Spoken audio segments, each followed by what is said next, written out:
abrigo em Buda, retorne me abrigo no Dharma, retorne me abrigo na Sangha. Oi pessoal, eu sou o monge Daiko, eu sou monge da tradição Zen budista, do budismo japonês, da escola que se chama Soto. Lembrando que o budismo começou na Índia, 2.600 anos atrás, pelo príncipe Siddhartha. Buda quer dizer aquele que despertou, aquele e aquela que acordou. Então nós temos primeiro o Buda histórico, que foi esse príncipe da Índia, Siddhartha Gautama, era um homem, um ser humano, que largou sua vida de palácio para virar um monge e praticar meditação. E através da meditação ele acessou, ele compreendeu a essência da vida. E a partir disso ele sistematiza um meio de vida, uma religião, que é o budismo, para facilitar os praticantes a compreenderem aquilo que ele compreendeu, a viver uma vida de paz, saúde, harmonia e inclusão, que ele chama de nirvana, uma vida de contentamento e satisfação.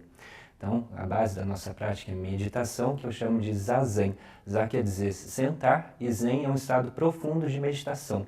É um estilo budista que começa lá na Índia, é transmitido até a China, depois é para o Japão, e agora eu trago até vocês essa técnica, essa maneira de como olhar para si mesmo, olhar em profundidade para conhecer a si mesmo.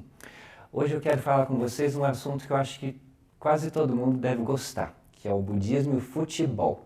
Nossa, parece que são coisas que não tem nada a ver, mas tem muito a ver. Sabe que o técnico do Palmeiras, o Abel Ferreira, ele começou a praticar meditação. Ele até esteve lá na nossa comunidade no Pacaembu, com a minha professora, que é a Monja Coen, pedindo umas dicas para ela de como respirar conscientemente, de como desenvolver esse olhar de sabedoria e compaixão e como que isso pode ajudar, por exemplo, no nosso time. E vocês vejam que o Palmeiras só tem ganho depois disso, né? Será que tem alguma coisa a ver com a meditação? Eu acho que tem. E aí chamaram no podcast da TV Palmeiras, chamaram a Monja Coen, que é a minha professora, para dar uma entrevista na semana passada. Está lá disponível no YouTube da TV Palmeiras. E é uma joia essa entrevista, convido todos vocês a assistirem. Vão lá no YouTube, TV Palmeiras Monja Coen. É uma entrevista de quase 2 horas, onde ela faz vários paralelos entre a prática do Zen, a prática espiritual, com um jogo de futebol. Então eu vou fazer um resuminho aqui para vocês, mas vale muito a pena vocês conferirem lá. Primeiro, o jogo de futebol tem tudo a ver com compaixão. Compaixão, pois é, compaixão, quando a gente fala de compaixão no budismo, não é dó. Não quer dizer que eu tenho dó dos outros, é uma noção um pouco diferente. Quando eu falo de compaixão, esse paixão é um sentimento, né? É um sentimento que, vão falar até que é meio, vem de uma palavra pathos, quer dizer doença. Quer dizer, é um sentimento que me afeta, que me comove, é uma coisa que a gente sente. E quer dizer junto. Então, compaixão, quando eu falo de compaixão, quer dizer eu sinto junto. Não é que eu tenho dó, que eu estou separado, eu aqui acima, estou com dó dos outros abaixo de mim. Não é assim, mas eu sou capaz de sentir junto. Então, esse quer dizer eu sinto junto de você. Eu sinto a sua alegria e eu sinto a sua dor. Eu sou capaz de sentir junto, porque somos humanos, porque somos semelhantes. E tem coisa melhor do que isso, que essa experiência de sentir junto, do que uma torcida de futebol? Vocês já foram no estádio de futebol? Tem como ficar alheio, ficar indiferente à vibração, aos gritos, à braveza e à alegria coletiva da torcida? Não tem. Então, quando a primeira coisa que a gente sente é esse espírito de equipe, que não é só o time que está jogando, os times que estão jogando, mas a torcida faz um único corpo, um único sentimento, uma única vida, uma única voz. Então, quando a gente treina um pouco essa compaixão, é sair um pouco do eu individual, do eu pequeno, eu separado, eu isso, eu aquilo, para vir para o nós. Então, a experiência da torcida, de torcer junto, de ficar com expectativa junto, de comemorar junto, ou então de perder junto e ficar triste junto, ficar bravo junto, essa é a base da prática espiritual, de reconhecer que eu não estou separado e que eu não sou muito diferente dos outros, que nós todos somos muito semelhantes e compartilhamos uma única vida. Depois, assim como na nossa prática espiritual, para um time ganhar um jogo de futebol é essencial que tenha um bom treinador, que tenha um bom professor. Na nossa prática espiritual não é diferente, a gente também precisa de um bom técnico que vai saber usar cada jogador na sua melhor posição, vai reconhecer quais as habilidades específicas, individuais de cada um, para que o grupo se beneficie. Não é para beneficiar este ou aquele jogador de forma individual, mas é para beneficiar o time, para que o time ganhe. Mas para que o time ganhe, cada uma de suas partes tem que estar na melhor posição possível dentro da sua individualidade. E aí teve essa história do Palmeiras, o menino que era o Rony, um jogador que queria fazer gol de bicicleta. E ele tentava e não conseguia fazer gol de bicicleta. E os outros jogadores começaram a ficar bravos com ele, falar: pare com isso, porque não está dando certo. E o técnico, Abel Ferreira, falou: não, continue, porque ele quer fazer, ele acredita que é capaz de fazer, isso está dentro dele, ele vai conseguir. E de tanto tentar, de tanto insistir, de tanto treinar, ensaiar e repetir, não é que ele conseguiu? Então isso é para tudo na nossa vida. Quando a gente tem um objetivo, tem um propósito que a gente sente que tem a ver com a gente, que a gente é capaz de fazer, que a gente quer fazer, não desistir, ir nessa direção. E o bom treinador, a boa treinadora, o bom professor, a boa técnica vai saber reconhecer dentro de seus alunos quais são as competências e as habilidades específicas de cada um. Vai saber lapidar e trabalhar cada um, não para o bem individual das pessoas e suas preferências egoístas, mas para que o time ganhe, para que o time faça gol. E para que o time ganhe, cada pessoa específica em sua função e posição tem que ter a consciência do todo, tem que saber o que está se passando no jogo inteiro.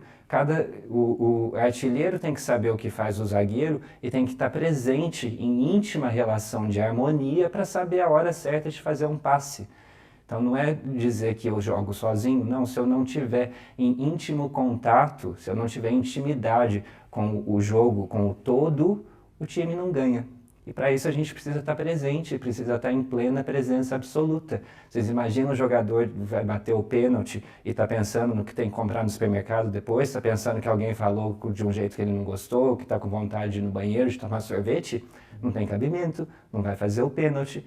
Então esse estado zen, que a gente chama de estado de meditação, de concentração, zen, é o mesmo estado do jogador de futebol que vai bater o pênalti. Não tem separação entre eu e o momento, a presença absoluta, a coisa mais importante da vida é o que está acontecendo aqui e agora, nesse segundo.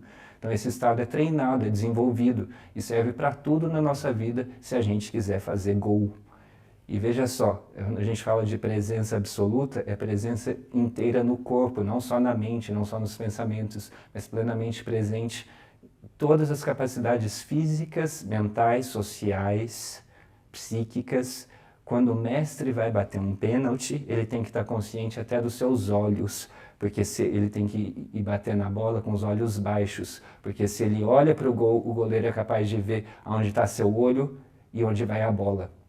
Então, quando a gente treina a presença absoluta, a gente tem que estar consciente de cada centímetro do corpo o tempo todo. É um treino, é uma prática incessante, não tem ponto final.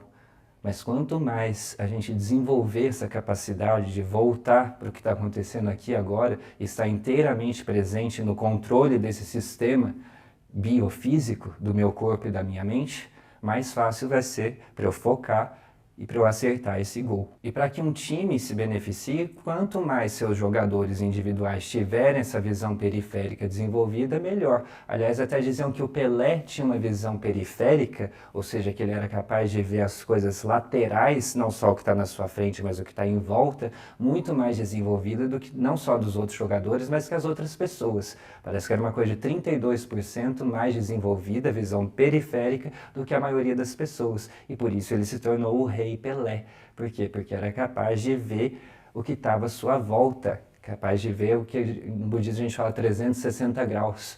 Não é que igual uma aranha que tem olho na cabeça inteira, não é isso. Mas eu sou capaz de perceber aquilo que não é só eu. Eu sou capaz de perceber o que a gente vai chamar o não eu, que é esse eu muito maior. Então, quando a gente treina a nossa visão periférica, a nossa chance de que nosso time ganhe é melhor. E quanto mais pessoas estiverem com a mente aberta, mais o time humano vai ser capaz de ganhar essa partida da vida da Terra. E por último, tem uma coisa que parece que às vezes baixa o santo na equipe. Parece que vem uma energia, uma coisa mágica que a gente não sabe explicar bem por quê, mas que às vezes parece que vai, né?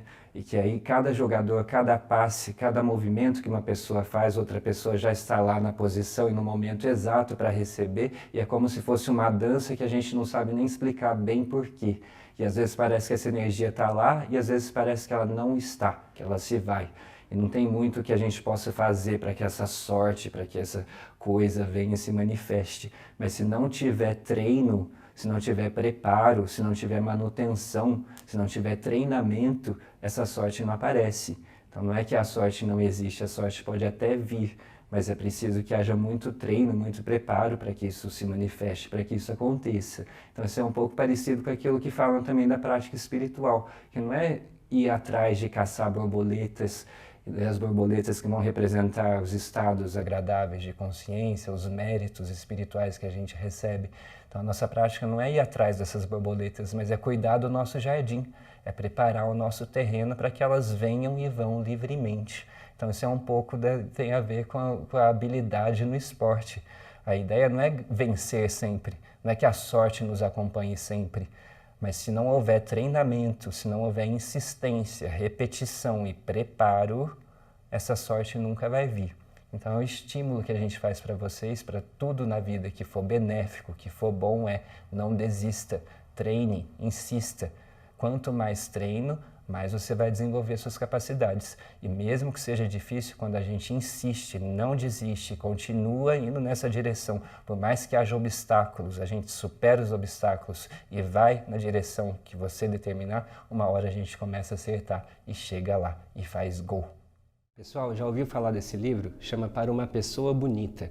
Nossa, que nome bonito, né? Para uma pessoa bonita, é bom, sabe para quê? Para dar de presente. É uma joia preciosa esse livro, um tesouro do Zen Budismo. Foi escrito pela mestra da minha mestra, que é a monja Koen, e que a gente considera a nossa superiora no Japão, que chama Aoyama Roshi. Uma grande mestra japonesa, uma das maiores, ela é monja desde os 6 anos de idade. E aqui são vários contos muito singelos, onde ela dá vários ensinamentos relacionados com a cultura do Japão e com isso que é a vida cotidiana do Zen Budismo. Então também quero chamar vocês para enviarem suas perguntas, dúvidas, questionamentos, opiniões, sugestões, tudo aqui no endereço que está aparecendo embaixo no WhatsApp, que a partir da semana que vem a gente vai selecionar essas questões e eu vou estar respondendo no ar as suas perguntas. Pessoal, convido vocês para irem lá no meu Instagram, que é Monge Daiko, Monge com G, e enviar para mim lá todas as questões, perguntas, dúvidas, sugestões que vocês tiverem, ou no Instagram da TV Astral, que é Astral TV Oficial. Então vocês podem ir lá tanto no meu perfil, que é Monge Daiko, quanto do TV Astral, e enviar suas questões. Eu vou estar lendo e respondendo aqui todos os dias, 1 ou 2 questões, todos os episódios vai ter essa interação com vocês. Então hoje eu tenho a questão da Meire Pereira, lá do Tatuapé, aqui de São Paulo mesmo. E ela está perguntando como manter o equilíbrio na nossa vida. Nossa, essa questão é essencial. Como que a gente mantém o equilíbrio? Bom, primeiro tenho que saber que para eu treinar o equilíbrio, eu preciso perder o equilíbrio. Então a gente está se reequilibrando o tempo inteiro. Não tem um momento na vida, tanto da vida do corpo quanto da vida a vida, não tem um momento que esse equilíbrio é estabelecido de forma fixa, porque as coisas estão todas mexendo o tempo inteiro. O corpo está mexendo o tempo inteiro, as situações estão mudando o tempo inteiro, nós incessantemente temos problemas para resolver e quando resolve uns novos surgem, não só coisas ruins como coisas boas também. Então esse treinamento de achar o equilíbrio nunca tem fim. Nunca podemos dizer que sou uma pessoa equilibrada e ponto final. Mas a nossa prática é perceber essas oscilações e, de novo, e de novo, e de novo, e de novo, retornar ao meu centro, ao meu eixo. Então, para isso é importante ter algumas práticas, por exemplo, meditativas ou práticas físicas que vão fazer eu conhecer em intimidade esse corpo. Porque não existe corpo separado de mente, não existe mente separada de corpo. Então é um sistema só, o corpo e a mente. Então se eu conheço o meu eixo de equilíbrio, que eu ensino aqui para vocês como encontrar através da meditação, quando eu saio dele, fica mais fácil voltar, porque eu sei onde ele está, eu sei como funciona, eu sei como acessar esse estado neutro de consciência, que é como a marcha zero de um carro, que não está nem puxando para ré, para trás e nem indo para o antes, para o depois, com força, sendo puxado para lá e para cá pelas emoções, pelas raivas, ou pelo cansaço, ou pelas histerias, alegrias. Não, eu sou capaz de voltar para o meu eixo, para o meu centro, para o meu estado neutro, natural, que não é nada místico, nada esotérico, é o estado nosso natural da mente humana, nosso eu simples e verdadeiro. Mas se eu não conhecer, se eu não saber como acessar, fica muito mais difícil. E aí realmente as coisas vão vir, vão me arrebatar e eu não vou saber muito bem como me reestabelecer. Então tudo isso é treinado. Então saber que esse equilíbrio é feito de desequilíbrio e que existe um ponto, um eixo, que eu sou capaz de vir para ele quando eu quiser, desde que eu conheça o caminho, se eu me treinar, se eu conhecer como que esse sistema funciona, se eu conhecer como a minha mente funciona, como as minhas sensações, minhas emoções funcionam. Então não é que eu não vou sentir raiva, que eu não vou sentir estresse, que eu não vou sentir tristeza, que eu não vou sentir medo. Tudo isso a gente sente, a gente passa por essas coisas e essas coisas passam por a gente. Não dá para se anestesiar da vida, não dá para não ficar mexido pelas coisas da vida. Mas se você conhece o seu centro, você não se destrói, você não se desfaz. Você fica até fica meio bravo, meio triste sim, mas volta. É capaz de voltar, sabe o caminho de volta para o nosso estado neutro, para esse ponto neutro, para o nosso ponto natural. Então é uma prática incessante, assim como o coração batendo. Até andar é cair, né? É que a gente não lembra, mas para aprender a andar, a criança tem que aprender a cair. Então, quando a gente anda, é como se eu estivesse quase caindo. E para aprender isso, a gente precisou cair muitas vezes. Então, para achar esse eixo de equilíbrio, a gente precisa perder o equilíbrio. Ou, por exemplo, os jovens, adolescentes que bebem muito, né? Por quê? Porque não conhecem seu limite. Então, para eles conhecerem o limite, saber que até 2 copos, tudo bem, depois disso vai ter problema, é preciso que, eventualmente, eles percam o limite para saber onde essa linha está estabelecida. Então tudo isso é treinado, é desenvolvido e nada melhor para conhecer a si mesmo, para conhecer o próprio corpo e a própria mente do que a meditação.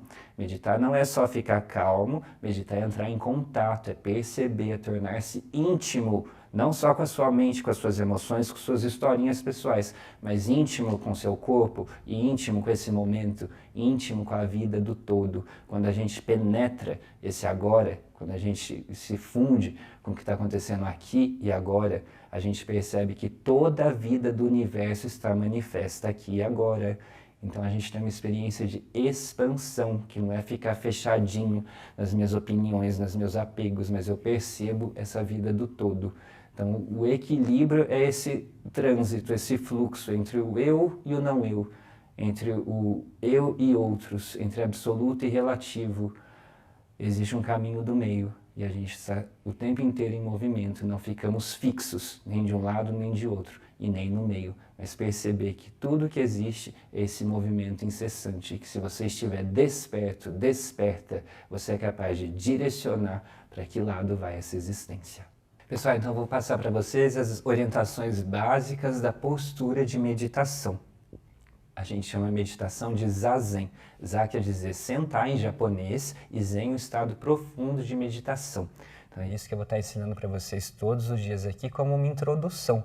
Eu passo para vocês as orientações básicas da postura física e algumas orientações básicas iniciais do que fazer com a mente.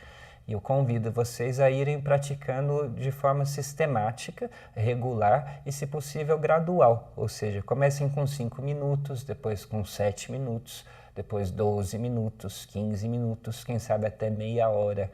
Isso é uma coisa que a gente vai treinando, vai se especializando. Então, primeira coisa, a gente quer sentar numa base estável, segura, fixa, que não fique balançando, que eu não preciso ficar mexendo para manter a postura o tempo inteiro. E para isso a gente vai sentar em cima dos isquios. Isquios são os ossinhos de sentar no fim do fêmur. Tem os ossinhos de sentar, então a gente quer encontrar esses ossinhos. E pode ser em cima de uma cadeira, pode ser numa almofada sobre o chão, pode ser até sobre os joelhos. Mas a gente vai sentar para cima. A gente não quer sentar para baixo, a gente não quer relaxar, a gente quer expandir, não quer abrir. Então, eu vou projetar a minha coluna vertebral para cima e aqui na cabeça dá até para sentir como se eu tivesse uma linha que vai me puxar a cabeça em direção ao céu. Então, só de fazer isso, já naturalmente eu já começo a entrar nesse eixo de equilíbrio.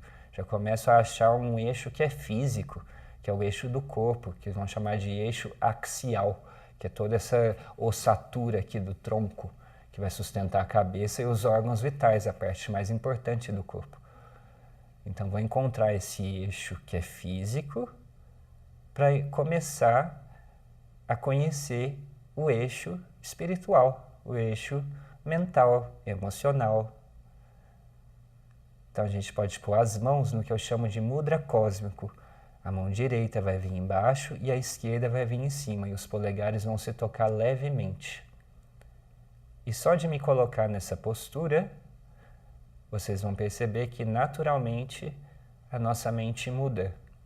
Não quer dizer que a mente para, não dá para a mente parar. As pessoas falam, monge, você consegue parar seus pensamentos? Você consegue parar a sua mente? Eu falo, não, porque isso é morte encefálica. A mente não para, os pensamentos não param. Sua Santidade Dalai Lama, ele fala que a mente é incessante e luminosa, ela emite luz sem parar. Então não tem um momento que a mente para. Eu não quero que a mente pare, mas talvez eu quero que eu pare. Que eu pare de ser arrastado para lá e para cá. E que eu seja capaz de ficar nesse eixo. Mas quando eu fico nesse eixo, não é que todas as coisas se aquietam. Todas as coisas continuam a acontecer, mas eu me coloco em outra postura, que não é só uma pose de meditação, mas é uma postura diante da vida, uma postura que eu assumo com as minhas atitudes, uma postura que vai ser expressa nas minhas palavras e na minha maneira de pensar, uma postura de presença, uma postura que eu não estou no piloto automático, que eu estou escolhendo o que fazer. Eu estou escolhendo como a minha mente quer estar, eu estou escolhendo como as minhas mãos estão. E talvez seja essa a maior escolha que a gente pode fazer na vida, como que eu me posiciono neste momento, reconhecendo que esse momento é o mais importante de toda a nossa existência. Todo o passado está aqui, todo o futuro está aqui. Todas as 10 direções do universo estão aqui. A gente fala que tem 10 direções, norte, sul, leste, oeste, sudeste, nordeste, sudoeste, noroeste, para cima e para baixo. Está tudo manifesto aqui agora.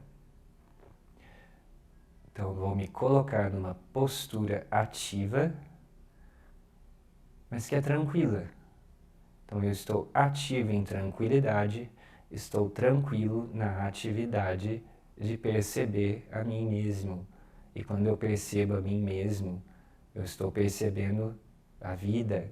Quando eu conheço a mim mesmo, eu conheço a vida do universo, porque eu vejo que esse mim mesmo não é fixo, esse mim mesmo não existe por si só, está em relação a todo o resto, interdepende de todo o resto. Eu não existo separado das águas, dos ares, dos pássaros, eu não existo separado do meu vizinho. Tudo que existe é uma única vida, um único corpo, e nós somos parte integral deste todo. Nós somos recortados, não estamos separados, mas nós somos o todo plenamente manifesto, e o todo é plenamente manifesto em nós. Então, meditar é sair desse eu individual para entrar nesse eu coletivo, nesse espírito de equipe, nesse grande time. É perceber que existem sim pensamentos, opiniões, sentimentos, emoções, sensações físicas, corporais, memórias, músicas, palavras, personagens, tudo isso se manifesta. Existe um jogo incessante acontecendo na mente, mas a gente é capaz de ficar parado, de ficar imóvel, de ativar o observador e a presença pura, a presença absoluta, aquela presença que não há dúvidas, onde não há mais questões, onde nós estamos apenas sendo em inteireza e naturalidade, sendo o mais profundo que a nossa essência é. Então vou estar aqui todos os dias ensinando para vocês um pouquinho dessa técnica de meditação. Eu convido vocês a fazerem mais tempo, porque isso é só uma introdução. Mas se vocês se sentarem nessa postura todos os dias, 5 minutos, 6 minutos, 10 minutos, vocês vão gradualmente começar a perceber diferenças na sua maneira de ser, de falar, de agir, de pensar. Vocês vão perceber que sua consciência fica mais profunda, mais aguçada, mais sutil. A gente percebe mais coisas, percebe mais cores, ouve mais sons, sente mais sentimentos e fica mais alerta. Mas isso não quer dizer que a gente fique mais tenso, não. A gente fica mais terno, mais compassivo, porque acessa a essência universal, a essência que é minha e que também é sua e que faz parte de todos os seres. Então essa é a proposta do budismo e essa é a proposta da meditação, que a gente possa despertar.